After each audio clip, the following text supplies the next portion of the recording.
Jordan for her assignment in math. Pakibasa ang iyong pagkakaroon. Gamit ang mga datos sa paragraph, sagutin ang mga tanong sa ibaba at isulat ang number sentence. Gawin ang pagsasalaysay sa sagutang papel. Nagtala ng survey ang mga mag-aaral na nasa ikatlong baitang tungkol sa mga hayop o pet na ipinaalagaan nila. Ayan. Narito yung talahan na yan. Ang aming mga alagang hayop. Narito yung mga uri ng mga alagang hayop. Nandyan yung pusa, ibon, kuneho, aso, at isda. At narito naman yung mga bilang ng mga alagang hayop. Para sa unang tanong. Pakibasa nga po. Alin sa mga alagang hayop ang may pinakakunting bilang na mga mag-aaral na pumili? Ayan, dito sa ating talahan na yan, ano yung pinakakaunting bilang ng mga mag-aaral na pumili? Kuneho. Tama, ito ay kuneho. Para naman dito sa pangalawang numero. Pakibasa nga. Alin naman ng mga alagang hayop ang pinakagusto ng mag-aaral? Ayan, tingnan natin dito sa talahan na yan, yung pinaka gusto ng mga mag-aaral. Ano nga ba? Pusa o aso? Aso. Tama, ito ay aso. Dito naman sa pangatlong numero. Ilan ng mag-aaral ang nag-alaga ng aso? Ilan nga ba? Ano yung nasa pagitan ng 14 at 16? Tama, ito ay 15. Dito naman sa pang-apat na numero. Ilan naman ang nag-aalaga ng isda? Ayan, dito sa ating talahan na yan, ilan daw yung nag-aalaga ng isda? 9. Ano yung nasa pagitan ng 8 at 10? 9. Tama, yan ay 9. Tapos dito naman sa kalimang numero. Ilan naman ang lamang ng bilang ng pumili sa pusa? Sa ibon. Tingnan natin yung talahan na yan ng pusa at ng ibon. Ito sa pusa, ilan yung bilang ng mga hayop? Tama, 12. Tapos yung sa ibon, tama, 7 kasi nasa pagitan siya ng 6 at 8. Kaya, 7, ay, mali. 12 minus 7, 5, tama. Dito naman sa ika-anim na numero. Alin sa mga alagang hayop ng aso o pusa ang pinakapopular sa mga mag-aaral? Ano daw yung pinakapopular sa mga mag-aaral? Tama, ito ay aso.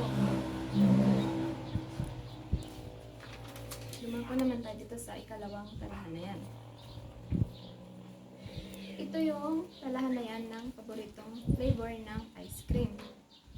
Ito naman yung bilang ng mga nakausap na mamimili. At ito naman yung mga flavor ng ice cream yung nasa horizontal graph. Pakibasa nga ang tanong sa unang numero. Ilang tao ang nagsabi ng chocolate ang paboritong flavor nila? Ano daw yung pinakamadaming ano daw yung stop mo muna eh. Ayan, dito daw sa ating talahan na yan, ilang tao ang nagsabi na chocolate ang paboritong flavor nila? Tingnan natin. Nasa pagitan ng 50 at 60 is 55. tama, ito ay 55. Anong flavor naman ang pinili ng 25 tao? Tama, corn. Sa pangatlo, anong flavor naman ang pinakagusto ng mga tao? Tingnan natin yung talahan na yan. Ano daw yung flavor na pinakagusto ng mga tao? Chocolate. Tama, chocolate. Dito naman sa pang-apat na numero, ilan ang nagsabi na cheese ang paborito nilang flavor?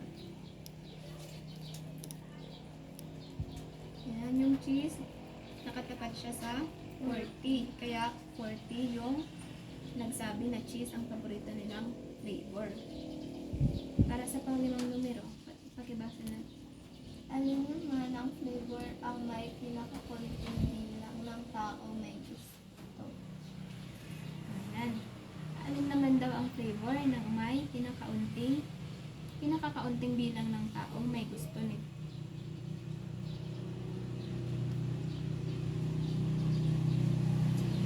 Yan. Ano yan? Nuts. Yan, tama. Nuts.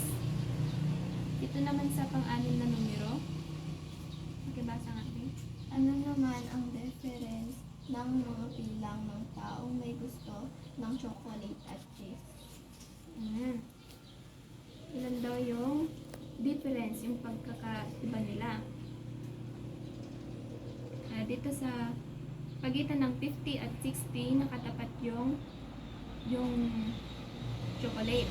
Yung ano nila, yung bilang. Tapos, yung cheese, nakatapat naman siya sa 40. Kaya, ano yung nasa pagitan ng 50 at 60? 55.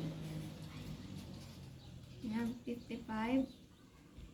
I-minus natin siya dito sa 40 kasi doon nakatapat yung cheese. 55 minus 40. Tama, 15. Next number. Mas marami ba ang may gusto ng mga may gusto? Mas marami nga ba? Tingnan nga natin sa talahan na yan. Cheese is 40.